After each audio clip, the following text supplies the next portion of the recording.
कि तलवार, धनुष और पैदल सैनिक कुरुक्षेत्र में खड़े हुए। तलवार, धनुष और पैदल सैनिक कुरुक्षेत्र में खड़े हुए। रक्त पिपासु महारथी एक दूजे सम्मुख अड़े हुए। कई लाख सेना के सम्मुख पांडव 5 विचारे थे। एक तरफ थे योद्धा सब, एक तरफ समय के मारे थे। और महासमर की प्रतीक्षा में सारे ताक रहे थे जी। और पार्थ के रथ को स्वयं केशव हाँक रहे थे जी। और पार्थ के रथ को स्वयं केशव हाँक रहे थे जी। रणभूमि के सभी नजारे देखने में कुछ खास लगे। माधव ने अर्जुन को देखा, अर्जुन उन्हें उदास लगे।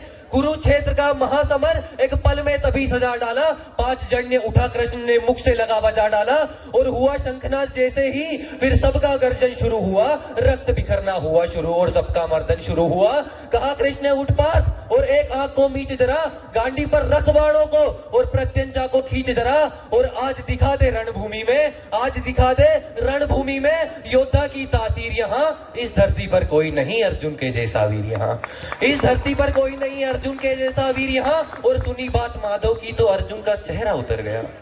सुनी बात माधव की तो अर्जुन का चेहरा उतर गया। एक धनुर्धारी की विद्या मानो चूहा उतर गया। बोले पार्थ सुनो कान्हा, जितने ये सम्मुख खड़े हुए हैं, हम तो इन्हीं से सीख सीख कर सारे भाई बड़े हुए हैं। इधर खड़े बाबा भीष्म ने मुझको गोद खिलाया है। गुरु द्रोण ने धनुष बाण का सारा ज्ञान सिखाया है। सभी भाई पर प्यार लुटाया कुंती माता हमारी ने, कमी कोई ना छोड़ी थी प्रभु माता गांधारी ने। और जितने ये गुरुजन खड़े हुए हैं, सभी पूजने लायक है। माना दुर्योधन दुशासन थोड़े से नालायक हैं, पर मैं अपराध क्षमा करता हूं, बेशक हम ही छोटे हैं। पर ये जैसे भी है आखिर माधव सब ताऊ के बेटे हैं। पर ये जैसे भी है आखिर माधव सब ताऊ के बेटे हैं। और छोटे से भूभाग की खातिर हिंसक नहीं बनूंगा मैं। छोटे से भूभाग की खातिर हिंसक नहीं बनूंगा मैं। स्वर्ण ताक कर अपने कुल का विध्वंसक नहीं बनूंगा मैं। और खून सने हाथों को होता राजभोग अधिकार नहीं। और परिवार मार कर गद्दी मिले तो सिंहासन स्वीकार नहीं। रथ पर बैठ गया अर्जुन, रथ पर बैठ गया अर्जुन। और मुंह माधव से मोड़ लिया और आंखों में आंसू भरकर गांडीव हाथ से छोड़ दिया। गांडीव हाथ से जब छूटा माधव भी कुछ अकुलाए थे। शिष्य पार्थ पर गर्व हुआ और मन ही मन हर्षाए थे। मन में सोच लिया अर्जुन की बुद्धि ना सटने दूंगा। समर भूमि में पार्थ को कमजोर नहीं पड़ने दूंगा। धर्म बचाने की खातिर एक नव अभियान शुरू हुआ। उसके बाद जगत गुरु का गीता ज्ञान शुरू हुआ। एक नजर में रणभूमि के कण कण डोल गए माधव। टकटकी बांध कर देखा अर्जुन, एकदम बोल गए माधव, पार्थ मुझे पहले बतलाते मैं संवाद नहीं करता।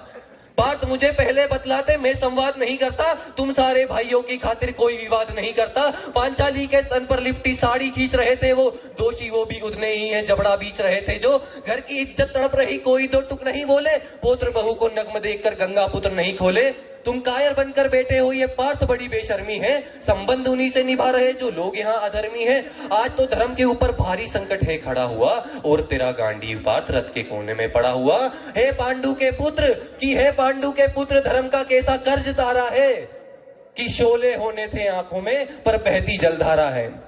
और गांडी उठाने में पार्थ जितनी भी देर यहाँ होगी, गांडी उठाने में पार्थ जितनी भी देर यहाँ होगी, इंद्रप्रस्थ के राजभवन में उतनी अंधेर वहां होगी। अधर्म धर्म की गहराई में खुद को नाप रहा अर्जुन। अर्शधार फिर तेज हुई और थर थर कांप रहा अर्जुन कि हे माधव, ये रक्त स्वयं का पीना नहीं सरल होगा। और विजय यदि हुए हम तो जीना नहीं सरल होगा। हे माधव मुझे बतलाओ, कुल नाशक कैसे बन जाऊं? रख सिंहासन लाशों पर मैं शासक कैसे बन जाऊं? कैसे उठेंगे कर उन पर जो कर पर अधर लगाते हैं? करने को जिनका स्वागत ये कर भी स्वयं जुड़ जाते हैं। इन्हीं करों ने बाल्यकाल में सबके पैर दबाए हैं। इन्हीं करों को पकड़कर पितामह मुस्काए हैं। और अपने बाणों की नोक जो इनकी ओर करूंगा मैं। केशव मुझको मृत्यु दे दो, इनसे पूर्व मरूंगा मैं। बात मुझे ना युद्ध के कुछ पास दिखाई देता है, माधव मुझे इस रणभूमि में नाच दिखाई देता है। बात बहुत भावुक थी किंतु जगत गुरु मुस्काते थे और ज्ञान की निरंतर गंगा चक्रधारी बरसाते थे कि पार्थ यहाँ कुछ मत सोचो, बस कर्म में ध्यान लगाओ तुम। क्या होगा अंजाम युद्ध का मत अनुमान लगाओ तुम। इस दुनिया के रक्तपात में कोई तो एहसास नहीं। निज जीवन का करे फैसला नर के बस की बात नहीं। तुम ना जीवन देने वाले ना ही मरने वाले हो, ना जीत तुम्हारे हाथों में तुम नहीं नहीं हारने वाले हो। ये जीवन दीपक की भांति यूं ही जलता रहता है, पवन वेग से बुझ जाता है वरना जलता रहता है। मानव वश में शेष नहीं कुछ, फिर भी मानव डरता है, और वह मरकर भी अमर हुआ जो धर्म की खातिर लड़ता है। ना सत्ता सुख से होता है, ना सम्मानों से होता है, जीवन का सार सफल केवल सिर्फ बलिदानों से होता है। और देहदान योद्धा ही करते हैं, देहदान योद्धा ही करते हैं, ना कोई दूजा जाता है। और रणभूमि में वीर मरे तो शव भी पूजा जाता है। तब अर्जुन कहते हैं श्री कृष्ण से कि ये मान और सम्मान बताओ, जीवन के अपमान बताओ, जीवन मृत्यु क्या है माधव, रण में जीवन दान बताओ। काम क्रोध की बात कही तो मुझको उत्तम काम बताओ, और खुद को ईश्वर कहते हो तो जल्दी अपना नाम बताओ। अरे खुद को ईश्वर कहते हो तो जल्दी अपना नाम बताओ। इतना सुनते ही माधव का धीरज पूरा डोल गया, और तीनों लोक का स्वामी फिर बेहद गुस्से में बोल गया कि कान खोल कर सुनो पार्थ, मैं ही त्रेता का राम हूँ। कान खोलकर सुनो पार्थ, मैं ही त्रेता का राम हूँ। कृष्ण मुझे सब कहते हैं, मैं द्वापर का घनश्याम हूँ। रूप कभी नारी का धर कर मैं ही केश बदलता हूँ। धर्म बचाने की खातिर मैं अग्नित वेश बदलता हूँ। विष्णु जी का 10वां रूप में परशुराम मतवाला हूँ। नाग कालिया के वन पे मैं मर्थन करने वाला हूँ। बाकासुर और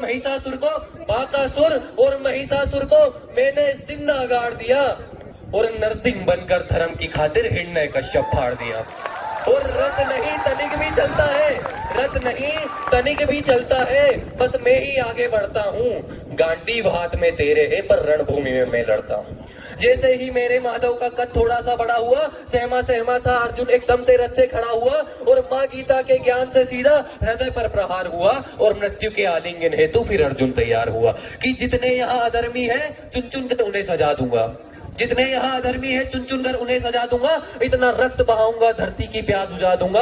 माधव को अब पार्थ में यमराज दिखाई देता है, माधव को अब पार्थ में यमराज दिखाई देता है। और जिधर चले बाण पार्थ के सब पीछे हट जाते थे, रणभूमि के कोने कोने लाशों से पट जाते थे। कुरुक्षेत्र की रणभूमि पर नाच नचाया अर्जुन ने, सारी धरती लाल हुई, कोहराम मचाया अर्जुन ने। बड़े बड़े महारथियों को भी नानी याद दिलाई थी। मृत्यु का वो तांडव था जब मृत्यु भी घबराई थी, और ऐसा लगता था सबको मृत्यु से प्यार हुआ है जी। और ऐसा धर्म युद्ध दुनिया में पहली बार हुआ है जी। अधर्म समूचा नष्ट किया पार्थ ने कसम निभाई थी, इंद्रप्रस्थ के राजभवन पर ध्वज भुजा लहराई थी, और धर्मराज के शीश के ऊपर राज मुकुट की छाया थी। भगवान ने युद्ध जितवा दिया। और ये मेरी कविता की अंतिम 4 पंक्तियां कि धर्मराज के शीश के ऊपर राज मुकुट की छाया थी, पर सारी दुनिया जानती है बस केशव की ही माया थी।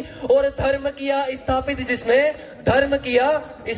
जिसने दाता दया निधान की जय, और हाथ उठाकर सारे बोलो चक्रधारी भगवान की जय। धन्यवाद।